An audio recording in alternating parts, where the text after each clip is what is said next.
चलो तो human heart को कंटिन्यू करता हूं।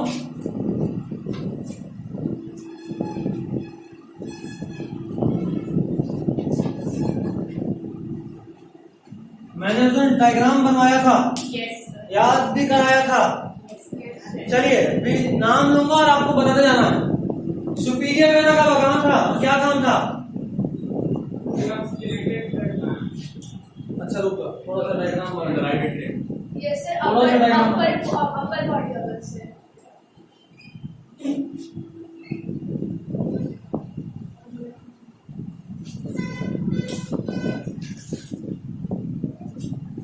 थोड़ा सा डायग्राम बना रहा हूँ, देखना। तेज डायग्राम बनाने की कोशिश करना।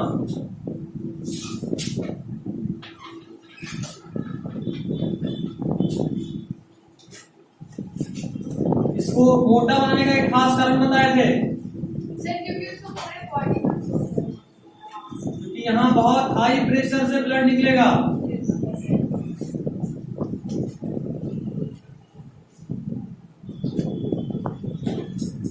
आज पहला दिन से ज्यादा पूछा पूछी वाला काम नहीं होगा, बट आज के बाद के लिए रेडी रहना, आसानी से नहीं छोड़ते।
यहां से जो आया कहां जाएगा?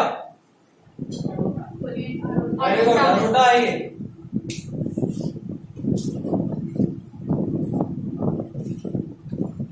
यहां से जो आएगा वो कहां जाएगा? लंग्स में। माला पे छोड़ दो बेटा, माला पे छोड़ दो।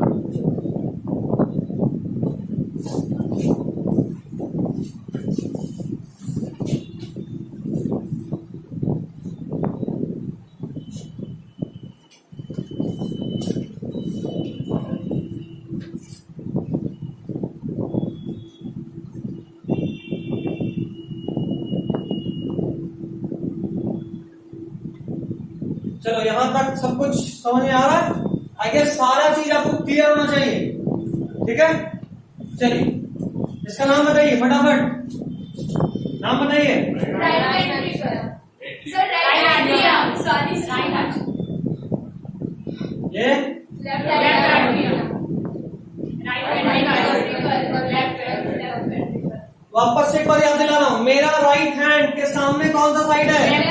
Left side. ये सिर्फ हार्ट के लिए एप्लीकेबल था। दूसरा चीज, इस राइट साइड मतलब लेफ्ट साइड और राइट साइड को कौन अलग कर रहा है? सेप्टम। Very good. सेप्टम नहीं, एल्वेली हार्ट में होता है, balloon like structure found in heart. चलिए अभी इसका नाम बताइए। सुपीरियर वेना कावा काम क्या था? अपर बॉडी से अगर मैं बात करूं और मेरा हार्ट यहाँ है तो यहाँ के ऊपर जो भी बॉडी ऑर्गन है उन सब से ब्लड कौन लेकर आएगा? Superior vena cava. हार्ट का पोजीशन याद कराया था, कहाँ पे? गुड। चेस्ट कैविटी को बोलते हैं थोरेसिक कैविटी। तो हार्ट जो है वो रिब केज के बगल में, अगर मान लो ये मेरा रिब केज है, यहाँ वाले हड्डी का नाम क्या बताया था? स्टर्नम। तो ये स्टर्नम रहा, स्टर्नम यहाँ तक आएगा। स्टर्नम जहाँ एंड होता है और रिब केज जहाँ पे ऐसे जा रहा होता है, यहाँ पे एग्जैक्टली आपका हार्ट होता है, ठीक है? तो और ये पूरा चेस्ट रीजन है, रिब केज के अंदर में हार्ट होता है, हार्ट रिब केज के बाहर नहीं होता। तो जहाँ लंग्स है, अच्छा लंग्स में मैंने बताया था इस साइड वाले लंग्स में 3 लोब होता है और इस वाले में 2 लोब। एक रीजन मैंने बताया था कि ये वाला 2 लोब इसलिए होता है क्योंकि यहाँ हार्ट भी प्लेस है। ठीक है, कोई दिक्कत? No, sir. कोई दिक्कत नहीं, ठीक है। मतलब ये कि मेरा हार्ट कहाँ लोकेटेड है? रिब केज, थोरैसिक कैविटी में, रिब केज के अंदर, स्टर्नम के बगल में, लोअर साइड में। ये स्टर्नम है, इसके जस्ट बगल में लोअर साइड में, यहाँ पे होता है हार्ट, ठीक? Yes, sir. चलिए आगे बढ़ता हूँ।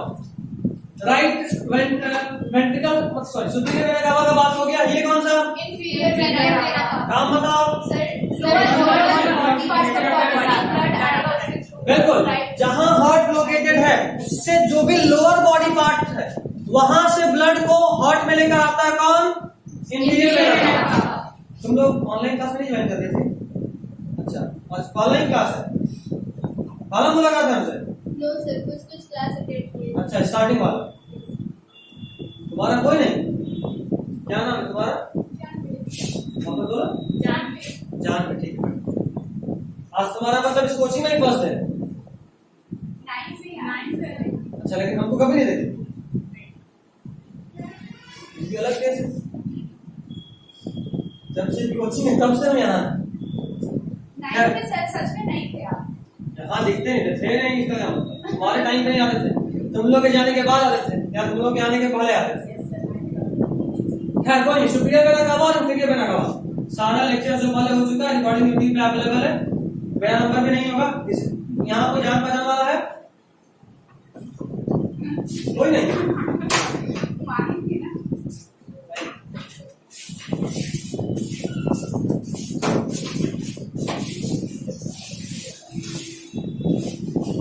कोई जान पहचान नहीं है तो मेरा नंबर तो डायरेक्टली लेना, व्हाट्सएप में मैसेज कर देना, सारे क्लास का लिंक तेरे पास पहुंच जाएगा जो पहले हो चुका है। खैर, तो ये समझ में आया inferior vena cava, superior vena cava. अच्छा, ये दोनों वेना कावा हार्ट में जो ब्लड लेकर आएगा वो ऑक्सीजनेटेड होगा या डीऑक्सीजनेटेड? डीऑक्सीजनेटेड। जाहिर सा बात है ना, मेरे ब्रेन से ब्लड लौट रहा है तो ब्रेन तो ऑक्सीजन यूज कर रखा होगा ना, तो उस ब्लड में क्या ऑक्सीजन बचा होगा? नहीं बचा होगा। तो अगर उस ब्लड में ऑक्सीजन नहीं होगा तो जो ब्लड आ रहा है वापस मेरे हार्ट में वो कैसा होगा? डीऑक्सीजनेटेड। तो ये दोनों ही कैसा ब्लड लेकर आता है? डीऑक्सीजनेटेड।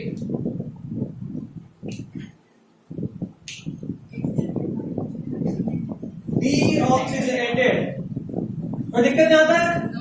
नहीं। अभी देखो, ब्लड सुपीरियर वेना कावा से आया, इंफीरियर वेना कावा से आया, कहाँ आया? राइट एट्रियम में।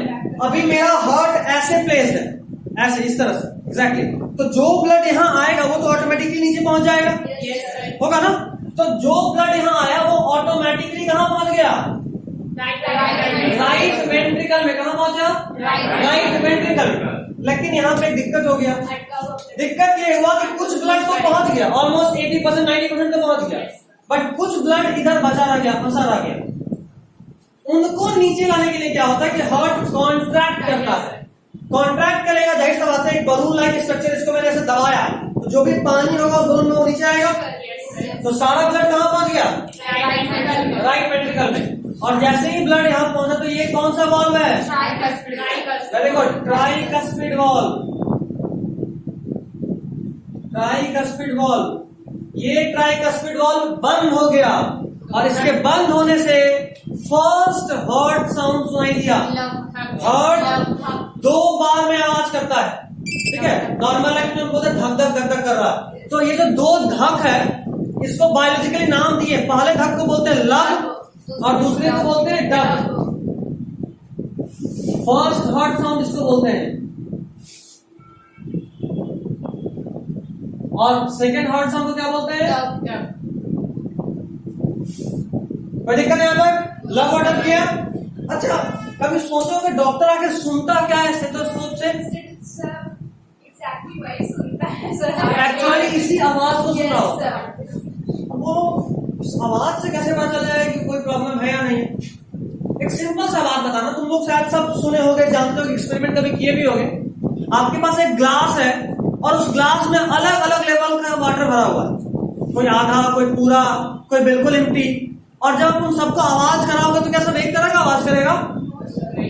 ऑलमोस्ट सब लोग ये 9th में एक्टिविटी में पढ़े होंगे, साउंड में, साउंड चैप्टर में एक्टिविटी भी था, डिलीटेड। तुम लोग से यही सबसे बड़ा धोखा हो गया, मेन चीज सब डिलीट हो गया। खैर कोई नहीं, ऐसा सुने होंगे कभी ना कभी जरूर, या कभी व्हाट्सएप पे वीडियो में देखे होंगे, या काज करके देख लेना। घर जाना, ग्लास में पानी लेना, वाटर लेवल अगर अलग अलग रहेगा ना तो उसी ग्लास को आवाज कराने पे वो अलग अलग तरीके से आवाज करेगा।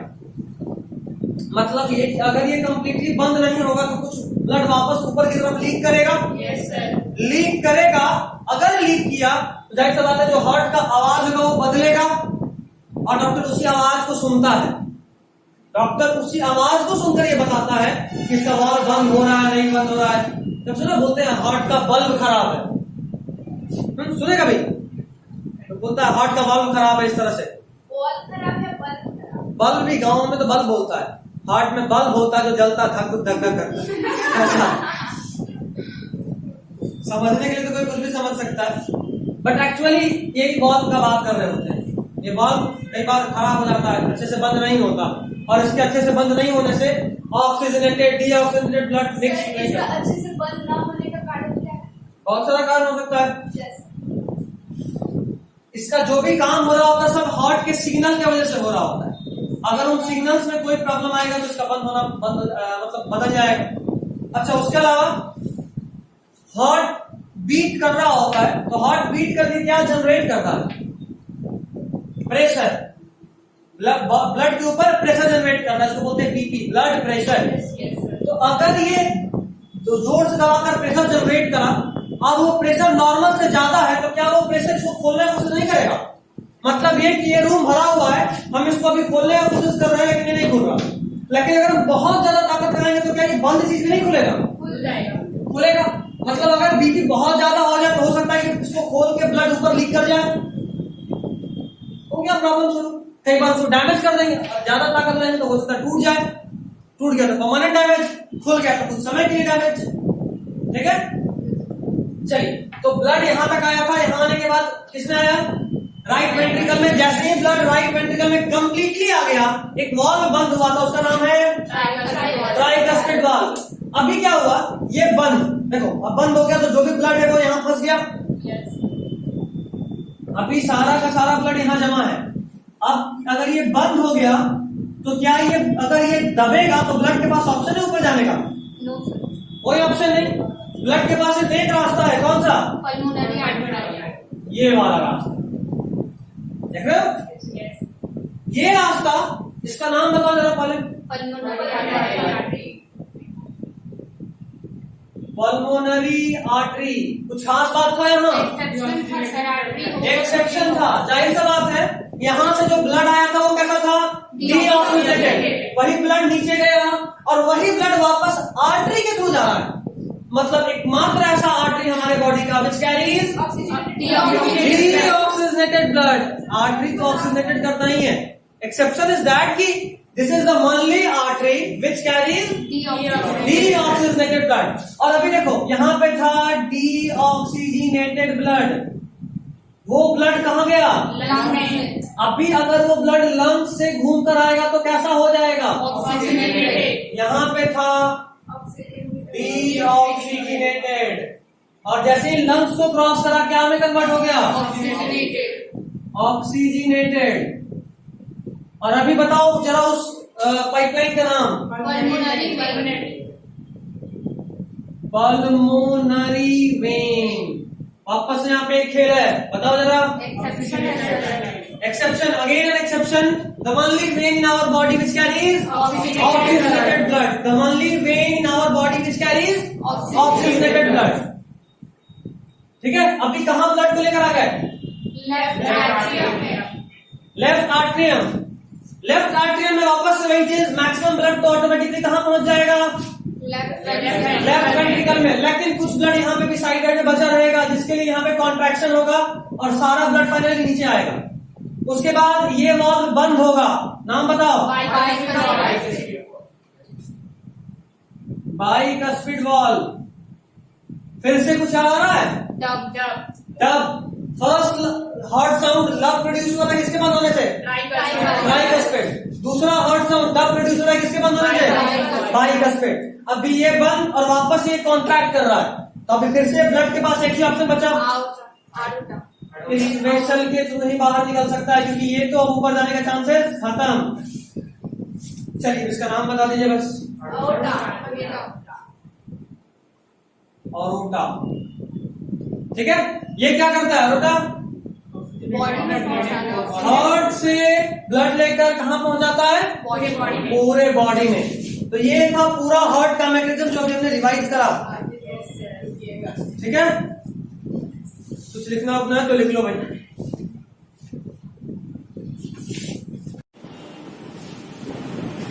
देखो अगला टॉपिक है हमारा डबल सर्कुलेशन।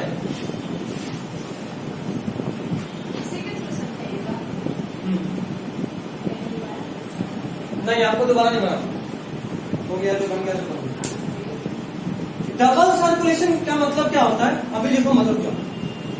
डबल सर्कुलेशन का मतलब क्या होता है? ये सिंपल बोलता है कि जब तक में आपके बॉडी में ब्लड एक बार मूव करता है, हार्ट में 2 बार मूव करता है। मतलब देखो यहां से आपके बॉडी से दूसरा कलर उठाता हूं, थोड़ा यहां से आपके बॉडी में ब्लड आया, नहीं सर है ना? आपके बॉडी में ब्लड आया और यहां से आपके बॉडी में ब्लड निकला। Body to body from body, यही डिफरेंस है। फ्रॉम बॉडी यहां से आया है पूरे बॉडी से हार्ट में, और टू बॉडी बॉडी में गया है यहां से, यही हुआ। एक बार बॉडी से ब्लड आकर वापस बॉडी में ब्लड जाने के लिए देखो हार्ट में कितना बार ब्लड आया? एक बार ब्लड आया हार्ट में, फिर देखो यहां से ब्लड वापस हार्ट को छोड़कर गया, कहां गया? लंग्स में, और यहां फिर हार्ट में आया। मतलब जितना देर में बॉडी में एक बार ब्लड आया और गया, देख रहे हो, एक बार बॉडी से ब्लड आया और बॉडी में ब्लड गया, उतने ही देर में हार्ट में 2 बार ब्लड आया और गया। देखो एक बार ब्लड आया, एक बार ब्लड गया, वापस से दूसरी बार ब्लड आया और दूसरी बार ब्लड गया, समझे? एक बार जितने देर में ब्लड पूरे बॉडी में घूमता है, उतने ही देर में हार्ट में 2 बार ब्लड घूम लेता है। दिस इज डबल सर्कुलेशन, ठीक है। बस इतना सा ही, और कोई टेंशन नहीं है। जितने देर में बॉडी में एक बार ब्लड आया और गया, उतने देर में हार्ट में 2 बार आया और गया, ठीक। इसको लिखेंगे तो और समझ में आएगा। इस टॉपिक में कुछ भी लिखे हैं हम लोग? कुछ भी नहीं लिखे। कोई एक बार मुझे नोट्स दिखा देना, क्योंकि अभी हम लिखवाना भी चालू करेंगे ना। कुछ भी कोई लिखाओ क्लास में, जो भी लिखवा रहे। एक्सपीडिशन बीच में क्लास एब्सेंट थी। न्यूरोजेनिक और मायोजेनिक 2 तरह का हार्ट बताया, डायग्राम बताया।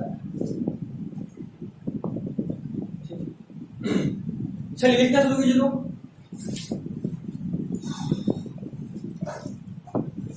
अच्छा ये सब तो बता दिया था ना कि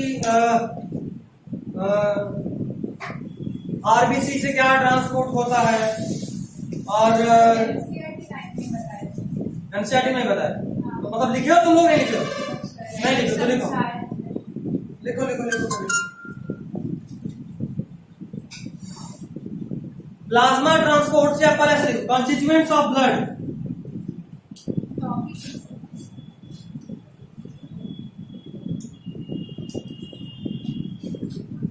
ब्लड में क्या क्या होता है पहले तो ये बताओ। सबसे पहले आरबीसी, आरबीसी का फुल फॉर्म कॉर्पस्कल, बताया था। इसमें न्यूक्लियस होता है क्या मैच्योरिटी में? नहीं होता, और क्योंकि इसमें न्यूक्लियस नहीं होता तो इसको सेल नहीं बोलते। और यहाँ पे एक चीज और बताया था, ये आरबीसी इस बात का प्रूफ है कि कोई सेल बिना न्यूक्लियस के भी जिंदा रह सकता है। जिंदा रहने के लिए न्यूक्लियस का होना कंपलसरी नहीं है, कोई भी सेल बिना न्यूक्लियस के जिंदा रह सकता है, याद रखना। आरबीसी में does not has nucleus at maturity, maturity के बाद न्यूक्लियस नहीं होता, और इसीलिए इसका पूरा नाम क्या है?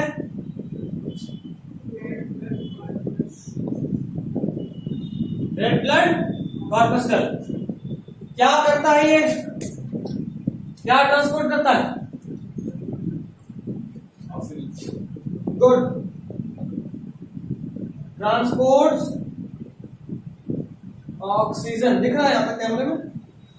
Yes. दिख रहा है, ठीक। इट ट्रांसपोर्ट्स ऑक्सीजन, ठीक है। नेक्स्ट बात कीजिए, ये तो पहले कंपोनेंट का हमने बात करा, कौन है? आरबीसी। दूसरा कंपोनेंट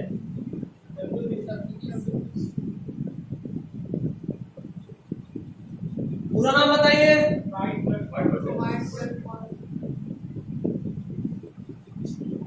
ये सेल होता है, ये कर्पस्कल नहीं होता, इसमें न्यूक्लियस होता है, ठीक है। ये सेल होता है, आरबीसी कर्पस्कल, बाकी सब सेल होगा, ठीक है। तो डब्ल्यूबीसी का काम क्या है? Sir transport carbon dioxide.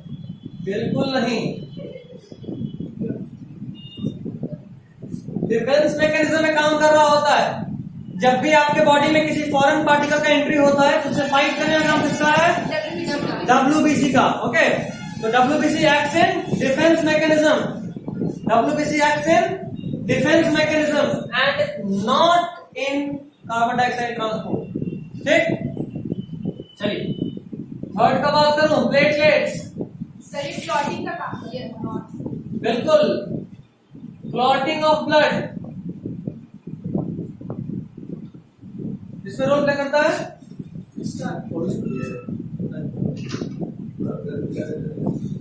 पढ़ते हैं कुछ तो सुना ही पड़ता है, अभी लोग लिखेगा तो गेट खोल देंगे, जब तक पढ़ाएंगे तो गेट बंद रहेगा, ठीक है। तो प्लेटलेट्स किसमें हेल्प कर रहा होता है? Clotting of blood. यहाँ एक बात बहुत ध्यान देने वाला है, क्या ये कभी भी ब्लड को क्लॉट करता है? नो सर, जब नहीं, इंजरी होता है जब इंजरी होगा तभी। ऐसा नहीं कि आपकी बॉडी के अंदर ब्लड दौड़ा और प्लेटलेट जमा दिया, पता चला सूखा सूखी ऊपर पहुंच गए, ऐसा नहीं होता। इंटरनल ब्लड क्लॉट नहीं होना चाहिए, बहुत खतरनाक है, ठीक है। तो ये क्लॉटिंग ऑफ ब्लड कराता है, लेकिन कब? Injury at injury site. Sir अगर इंटरनल ब्लड का क्लॉट हो जाए तो क्या बीमारी होगा? हार्ट अटैक आ सकता है, ब्लड का सर्कुलेशन रुक जाएगा बॉडी में, फिर वहां पे दवा खाते स्ट्रेप्टोकाइनेज, स्ट्रेप्टोकाइनेज में से ब्लड क्लॉट को डिसॉल्व करता है बॉडी में। सर ब्लड क्लॉट होता कैसे? ब्लड क्लॉट का बहुत सारा कारण हो सकता है, बहुत सारा कारण हो सकता है, बहुत सारा। कई बार इंटरनल ब्लीडिंग की वजह से भी ब्लड क्लॉट होता है। इंटरनल ब्लीडिंग कभी देखे? हाँ सर एक मतलब आदमी का हाथ कटा था तो उसका नस कट गया था और वहाँ पे फिर टांका दे दिया गया था, लेकिन वहाँ अंदर से नस कटा हुआ है तो उसको स्टिच किया जाता है। हाँ ठीक, ये तो पता हो गया। लेकिन नॉर्मली कोई ब्लड क्लॉट देखे, इंटरनल ब्लड क्लॉट या इंटरनल ब्लीडिंग नहीं क्या? सभी कांटी ठोके? Yes sir.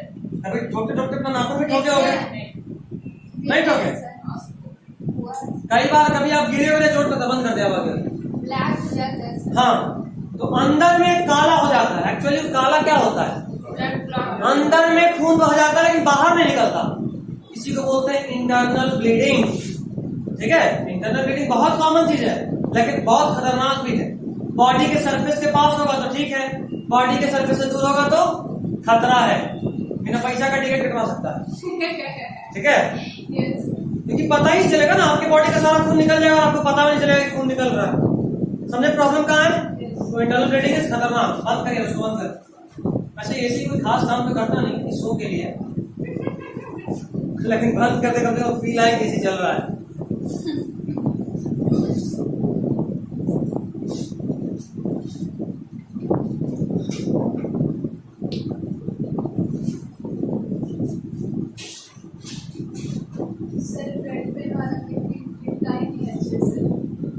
नहीं दिख रहा?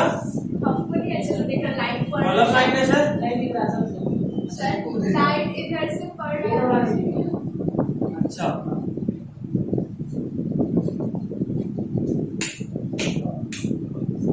आखिर डैमेज हो जाएगा सर। दिख रहा है? दिख रहा नहीं दिख रहा है बता। सर आप रेडी हो तो पर्दा गिरा दे यार, तो सिंपल है।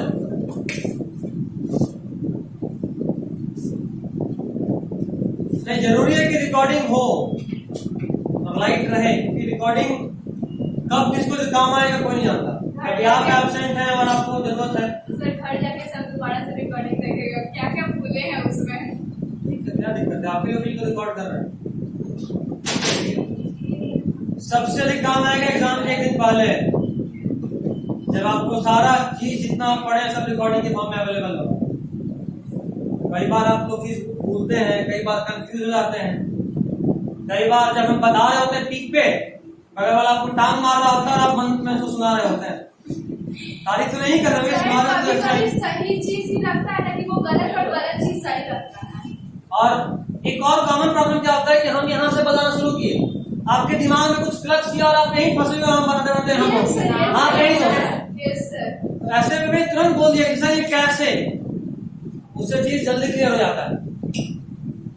जब पहले क्लास में आए थे तो एक बात और बोले थे, अच्छे से पढ़ने के लिए 3 चीजों में कोऑर्डिनेशन बहुत जरूरी है।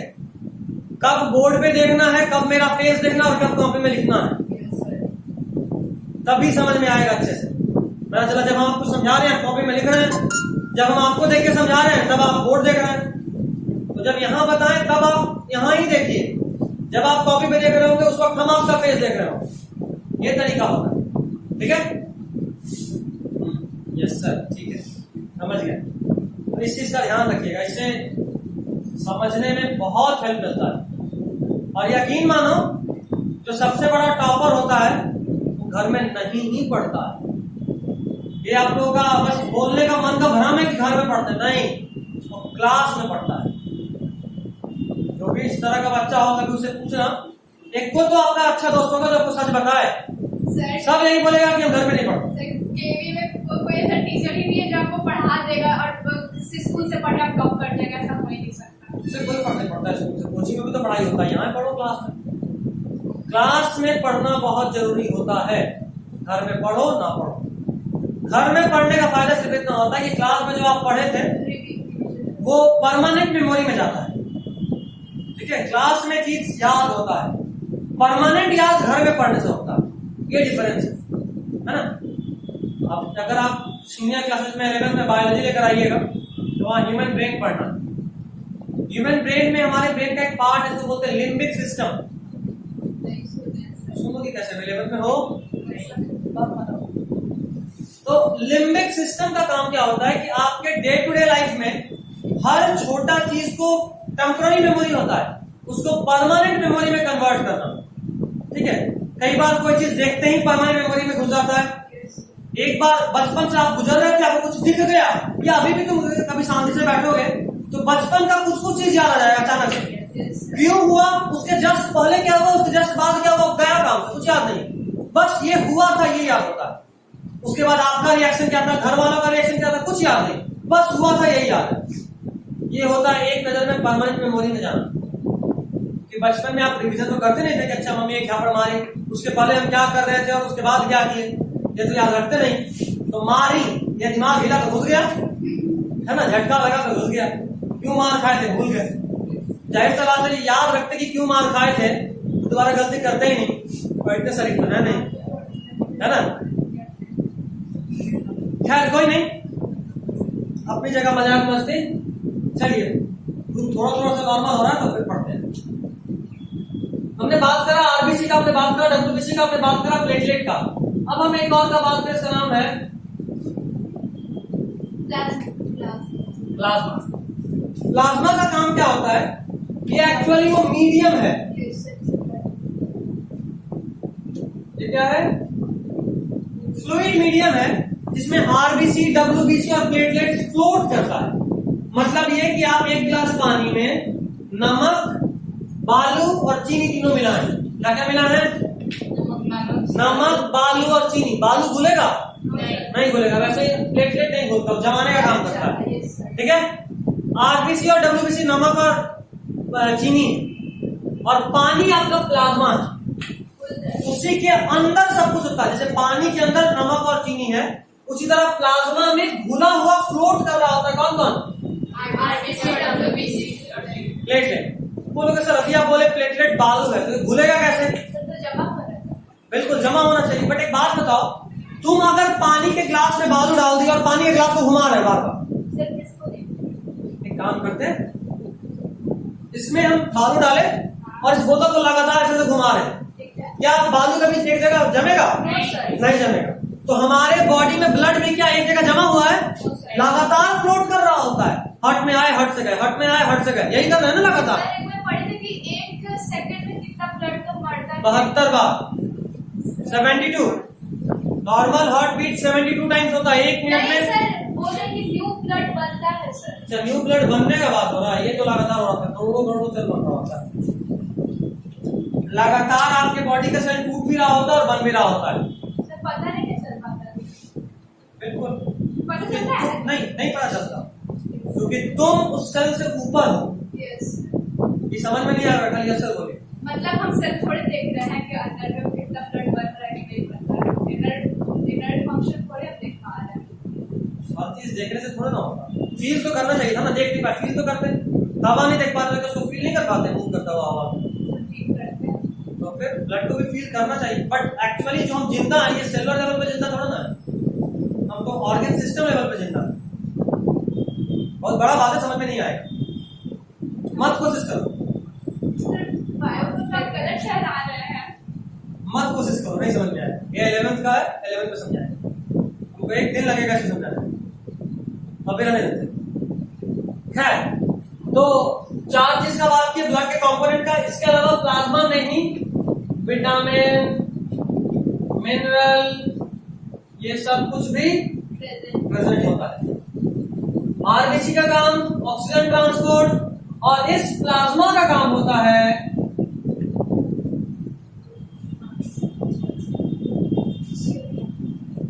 प्लाज्मा का काम क्या होता है? कार्बन डाइऑक्साइड को ट्रांसपोर्ट करना। और पता है आरबीसी कैसे ट्रांसपोर्ट करता है ऑक्सीजन को? इट हैज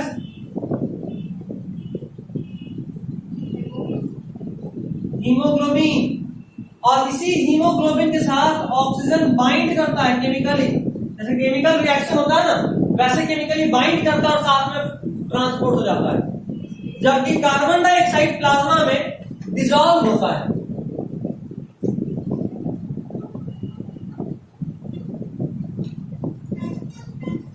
ठीक, कोई कष्ट नहीं जाए। चलिए सांस लीजिए। सर वो केमिकली बाइंड कैसे करते हैं? कोई इक्वेशन से बताइएगा।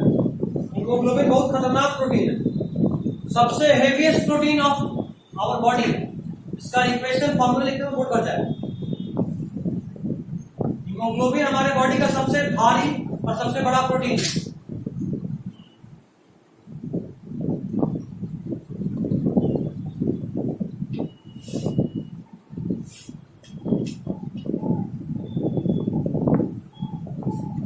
देखिए सब लोग, यस सर।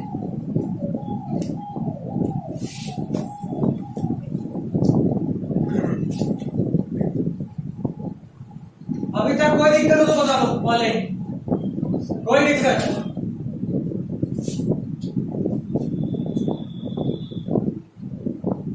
आगे बढ़ो। Yes sir. चलिए अब डालिए heading structure of human heart. Heart के बारे में जो लिखे उसको, मतलब जो पढ़े उसको लिखेंगे। Structure of human heart. अच्छा, हार्ट तो ठीक है, उसके पहले जो पढ़े उसमें भी कोई दिक्कत तो पहले पूछ लो, चाहे डाइजेशन या transportation. Sir mechanism of breathing. और कोई दिक्कत किसी को? सर हमको साइड बाय साइड समझ आ रहा है। कौन सा साइड है? अच्छा ये वाला, ठीक। क्लास में थी या नहीं थी? थी ना। कि अगर नहीं रहोगी तो फिर हमको 0 लेवल पे स्टार्ट करना होगा। अगर थी तब बस समराइज कर दूंगा। ठीक। अच्छा, आप एक और काम कर रहे हैं। अभी मेरा अगला क्लास कल है।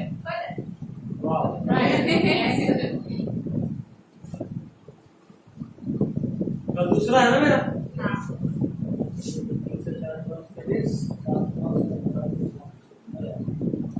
ठीक है, कल ही ले लूंगा।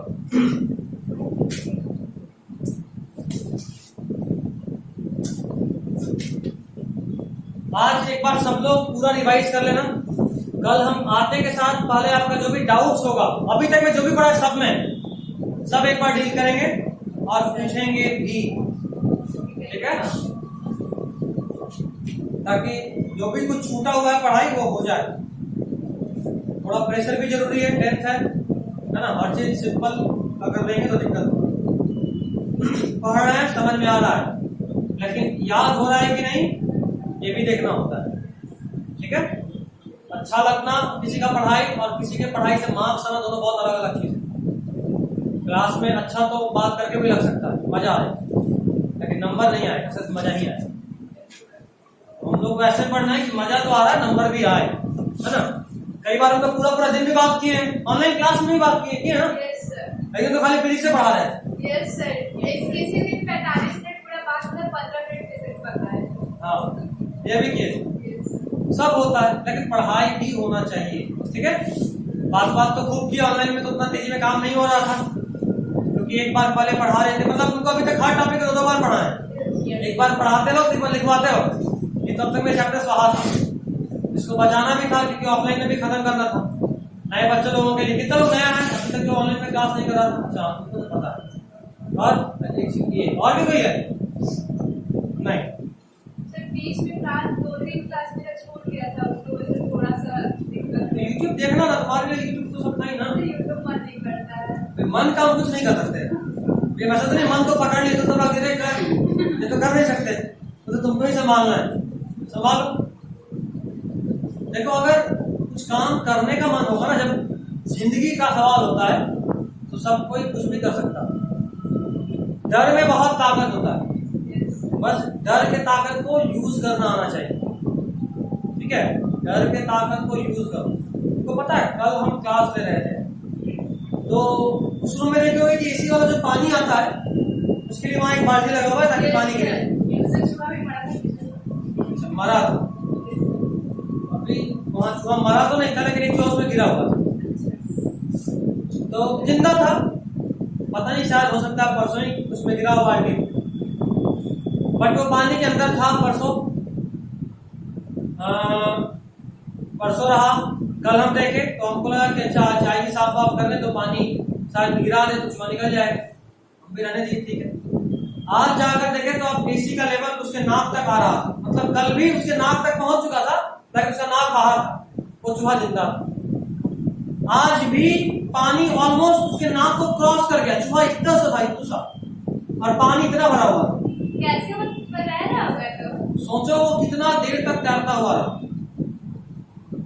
सोच रहे हो, 24 गुना 48 और 24 72। नींद आ रहा होगा सर। यही तो बात है कि जब जीवन और मौत पे आता है तो कुछ नहीं आता, सिर्फ कोशिश किया जाता है। उसको जो जिंदा रखा ना, वो उसके डर का ताकत था। आज उसको अभी अब देखिए वो मर जाएगा बेचारा, तो अभी अब कितना देर वेट करें कि आया आएगी, साफ करेगी और उसको निकालेगी, हमें हटा देगी।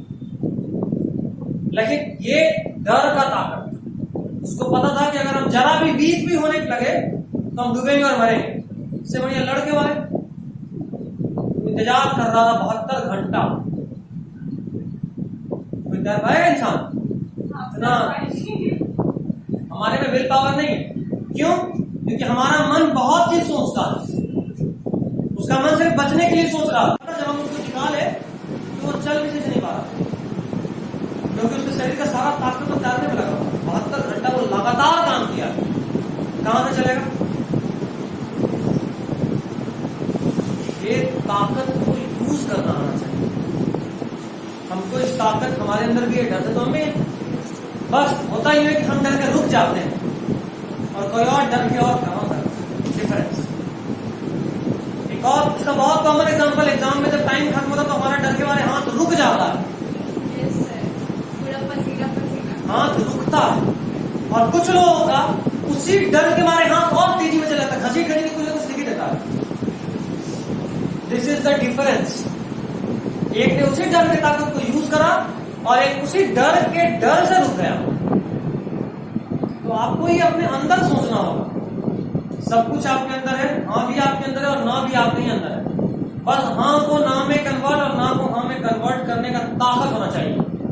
आप अपने शरीर के मालिक हैं, आपका मन आपको कंट्रोल नहीं करना चाहिए, बल्कि आपका बॉडी आपके मन का गुलाम नहीं होना चाहिए। मन कर रहा था, कई बार हम कुछ काम ऐसे भी करते, मन कर रहा है कि कोई करना नहीं है, करेंगे जो होता है। कई बार बड़ा छटपटाहट भी होता है, जैसे तुमको अभी पता है कि किसी का मैसेज आने वाला है और बगल में माँ है, अभी तो फोन उठा नहीं सकता है, लेकिन दिमाग तो वही है। अच्छा माँ गई, तुमको पता है कि अगर हम एक बार फोन उठा लिए तो हम बात करते करते हुए पढ़ नहीं पाएंगे। तो मन कर रहा होता है कि वो फोन लेना, लेकिन फिर भी हम रुके नहीं लेंगे फोन, पढ़ लेंगे तभी लेंगे। मैंने 3-4 बार करूंगा तो फिर मन खुद ही समझ जाएगा, ज्यादा तेज है, थोड़ा कम करेगा। ये होना चाहिए, दिस इज कंट्रोल। कई बार अपने आप पे कंट्रोल रखना ज्यादा जरूरी होता है। कई बार चुप्पी से बड़े बड़े बात का जवाब दिया जाता है, और कई बार सिर्फ अपने आंख के इशारे से, उनको किसी का बात बुरा लगा, आंख बंद कर लिए, मुंह घुमा लिए, सामने वाला समझ गया कि हाँ हमको इसका बात बुरा लगा या अच्छा लगा या खराब लगा। तो कई बार बिना बोले भी बोलने का कला जरूरी है जीवन जीने के लिए। चुप्पी का भाषा समझो।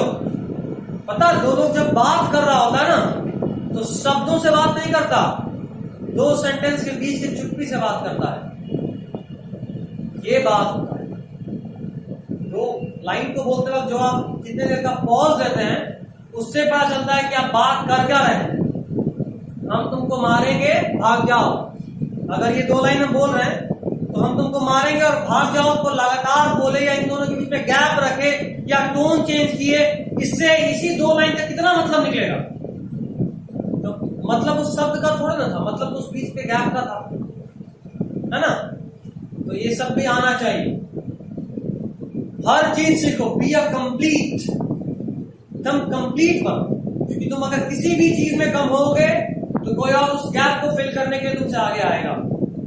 कोई भी हमसे आगे तभी जाता है जब हम कुछ गैप छोड़ते हैं, कुछ कमी छोड़ते हैं, और सामने वाला सिर्फ उस कमी को फुलफिल करता है। अगर हम उस कमी को नहीं छोड़े तो फिर कुछ आगे भी आगे नहीं आ सकता।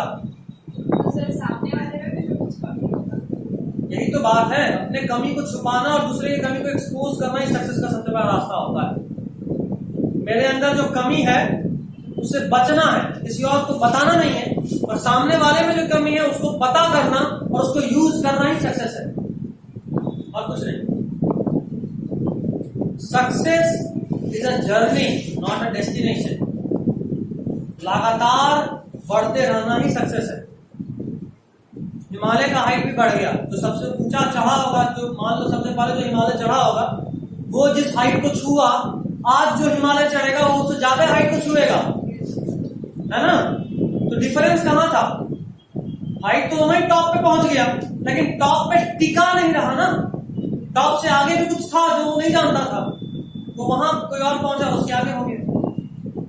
अब सोचो, जो हिमालय में पहले चढ़ चुका था, क्या वो 10 सेंटीमीटर 30 सेंटीमीटर और नहीं चढ़ सकता था? चढ़ता। क्यों नहीं चढ़ पाया? या तो उस वक्त ऑप्शन ही नहीं था, या उसको पता ही नहीं था कि इससे भी ऊंचा कुछ है। यही पे फेल होता है आदमी। इसलिए पहले जानो कि हम कर क्या रहे हैं, क्यों कर रहे हैं, और इसमें क्या कर सकते हैं। तीनों को जानना बहुत जरूरी होता है किसी भी चीज के लिए। आप क्या, क्यों और क्या, और सब कुछ जानो। धीरे धीरे, चूंकि अभी आपका पहला कोर्स होगा, लाइफ का पहला पड़ाव। जिस दिन तुम 10th के बोर्ड के एग्जाम को देने के लिए पहली बार जाओगे एग्जामिनेशन हॉल में, वो फीलिंग अभी तक के सारे एग्जाम से अलग होगा, बिल्कुल अलग। जो अभी तक सिर्फ तुम्हारे इमेजिनेशन में ऐसा लगता होगा, बट पता है जब तक हम लोग कोई चीज नहीं करते तब तक बस इमेजिन करते हैं, और जब तक इमेजिन कर रहे होते तो उसका डर होता है। जिस दिन पहली बार एग्जामिनेशन हॉल में बैठ जाओगे ना, उस दिन ये भी डर खत्म हो जाएगा। ये डर है, रहेगा, और असल में ये डर अच्छा है। ये डर बुरा नहीं, अच्छा है। लेकिन प्रॉब्लम कहां होता है? जब आप इस डर को अपने ऊपर हावी होने देते हैं, उसको यूज नहीं करते। आपको पता आपका बोर्ड है और आप ये सोचते हो कि मैं फेल ही होना है, क्या पढ़ के करें। तो ये हुआ डर को हावी होने देना। या फिर आप ऐसे भी सोच सकते हो कि मेरा बोर्ड्स है, मेरे पास कोई और ऑप्शन तो है नहीं, पढ़ना ही ऑप्शन है तो पढ़ते हैं, चलो। ये हुआ उस डर को यूज करना। तो learn to use your fear, ठीक है ना। अपने डर को यूज करना सीखो। हमेशा, हर वक्त डर होता है। कई बार तुम देखते होगे कि कोई काम तुम जब कर रहे होते हो तो वो काम नॉर्मली टाल रहे होते हैं, बट जब पता चलता है कि अब आखिरी डेट है तो हो जाता है। यही उस डर का यूज करना। तुमको पता है कि आज नहीं तो कभी नहीं, तुम कर लेते हो, और तुम्हारे पास ऑप्शन होता तुम टाल रहे होते हो, जस्ट वेटिंग, अच्छा आज नहीं कल कर लेंगे। और ऐसा नहीं कि तुम करना नहीं चाहते, तुम करना चाहते हो, बस वो मूड नहीं बन रहा होता, शुरुआत नहीं होता। ईमानदारी से कहें तो शुरुआत नहीं होता। शुरुआत बहुत जरूरी है कि आप किसी भी चीज को स्टार्ट कर दिए। अभी हम ये काम करना शुरू कर दिए, कर भी लेंगे, ठीक है। तो अब ऑफलाइन आ गया। आज ये बोलने का मतलब सिर्फ इतना था कि अब स्टार्ट कम से कम ले लो, ठीक है, स्टार्ट ले लो। अभी जो आपके पास सिचुएशन है, ये ऐसा सिचुएशन है जो आप अपने पोते पोतियों को सुनाएंगे कहानी। तुम लोग क्या यार स्कूल स्कूल करते, हमारा टाइम था, चाहते थे स्कूल जाए लेकिन जा नहीं पाते, है ना। ये once in a lifetime story है, ये सबके जीवन में नहीं होता, once in a lifetime. हजारों साल, 100 साल, 200 साल में, 300 साल में एक बार होता है। और आजकल 70-80 साल पार कर लिए, समझता लोग बहुत चीजें। जैसा बात है, जिंदगी शायद कितने लोगों की पूरे लाइफ टाइम में कभी ना आए। तो अभी आपको नहीं पता कि थर्ड वेव कब आए, फोर्थ वेव कब आए, फिफ्थ वेव कब आए। हो सकता है फिर से आपका एग्जाम ना हो पाए, जैसे इस साल बोर्ड नहीं हुआ, अगले साल भी बोर्ड ना हो पाए। और इस हो सकता है की वजह से हम चाहेंगे कि आप अपने सारे यूनिट टेस्ट में और सारे फर्स्ट सेमेस्टिक ये सब में एग्जाम में जो फर्स्ट टर्म्स होता है उसमें भी रिजल्ट अच्छा करें, क्योंकि इस बार रिजल्ट का बेस क्या बना, unit test, pre board, last years के रिजल्ट।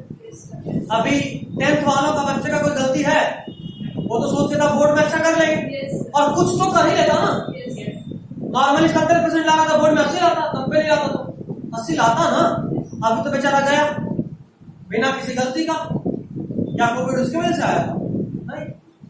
तो तुम लोग इस बात को खास ध्यान में रखो, ये नहीं कि हमको बोर्ड देना है। अभी तो ये नहीं पता कि तुम्हारा एग्जाम कब होगा, बिना बताए एग्जाम होगा तुम्हारा। हो सकता है यूनिट टेस्ट की तरह एग्जाम हो जाए, उसके बाद स्कूल खुले ही नहीं, है ना। स्कूल खुलने का चांसेस अभी है, ऑलमोस्ट 1-1.5 महीना खुलेगा, फिर बंद होना है। सर पापा ऐसे एग्जाम के टाइम बोलते हैं कि ये सब क्यों पढ़ते हो, असली बाजीगर तो वही है जो लास्ट में जीत जाए। लास्ट में जीत यस बोला, यही तो बात है। यहाँ जीतने का गेम कब हो रहा है यही नहीं पता, एग्जामिनेशन कब हो रहा है यही नहीं पता। यूनिट टेस्ट आपका एग्जामिनेशन है, आपका मिड टर्म्स आपका एग्जामिनेशन है, कब हो रहा है।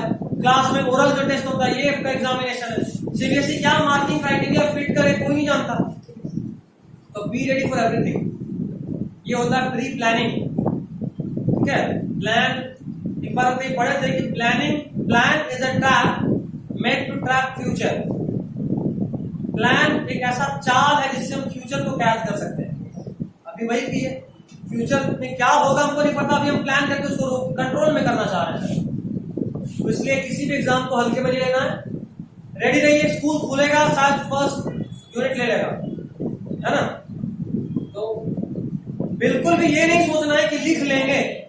और एक और बात जानो, मार्क्स चीटिंग करके आ सकता है, अच्छा मार्क्स चीटिंग करके नहीं आता। अच्छे मार्क्स के लिए तो पढ़ना ही पड़ता है। तो अभी एक बात आपको बताओ, इतना सब कुछ होने के बाद कहाँ पूरा बुक पढ़ना होता था। अभी अगर 2 चैप्टर कोई बोले तो क्या अभी भी हम वेट करें कि हम अच्छे से पढ़ेंगे? बाद में 2-3 चैप्टर का सिलेबस है, रगड़ के पढ़ो, मौका मत दो। 2-3 चैप्टर करेंगे, यूनिट टेस्ट कितने चैप्टर्स का होता है? अभी एक सब्जेक्ट में बताओ ना, एक सब्जेक्ट 2 से 3 चैप्टर। तो छोड़ना नहीं, मौका नहीं देना। मौका इसलिए भी नहीं देना क्योंकि यही हो सकता है कि आपका रिजल्ट अच्छा करा दे। तो बिल्कुल भी कोई भी लूप होल नहीं छोड़ना है। हम सारे रिजल्ट को अच्छा करेंगे और पढ़ेंगे।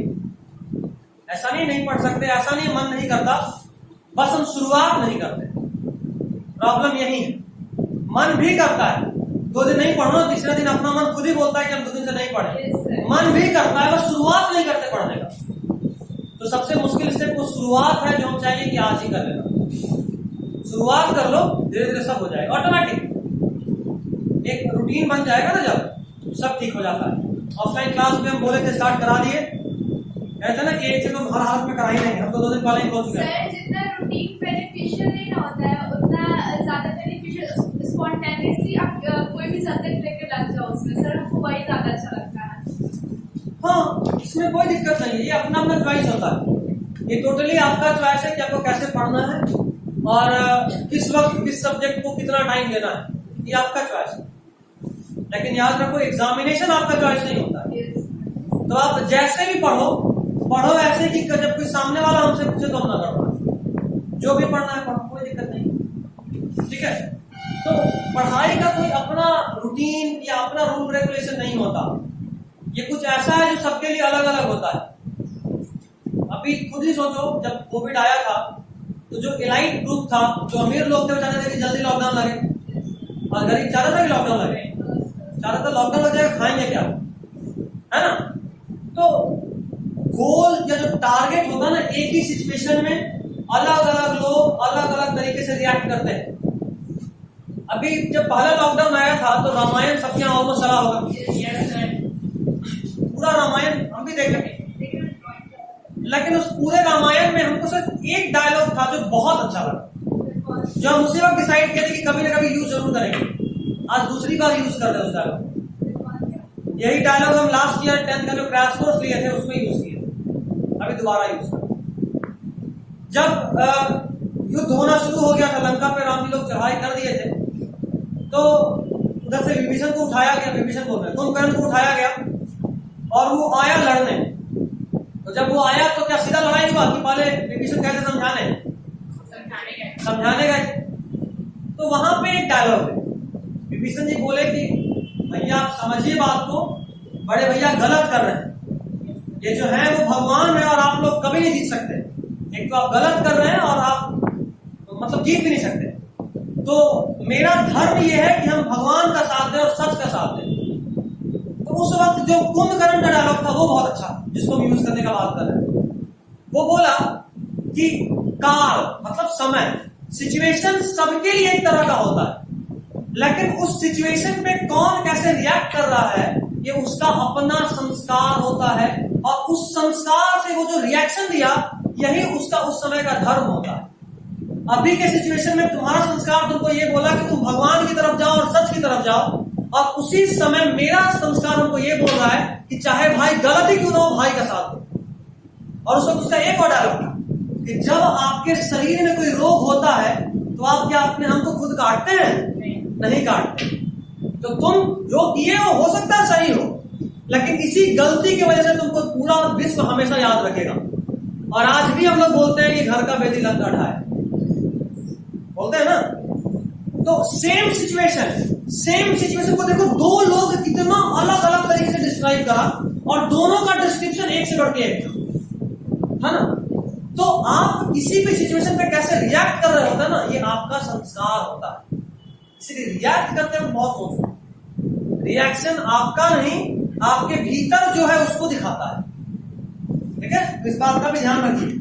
आपका रिजल्ट, आपका क्लास के प्रति जो भी सोच है, पढ़ाई के प्रति जो भी सोच है, ये सब आपको और आपके साथ साथ आपके बैकग्राउंड को और आपके अंदर में जो आप है उस तीनों को दिखाता है। तो सब कुछ दिखाना भी तो होता है, कुछ सोसाइटी में भी रहना है। इसलिए कोई ढील नहीं दीजिए कि कोई मौका ना हो कि कोई बोले कि तुम यहां चूके, तुम ये गलती की।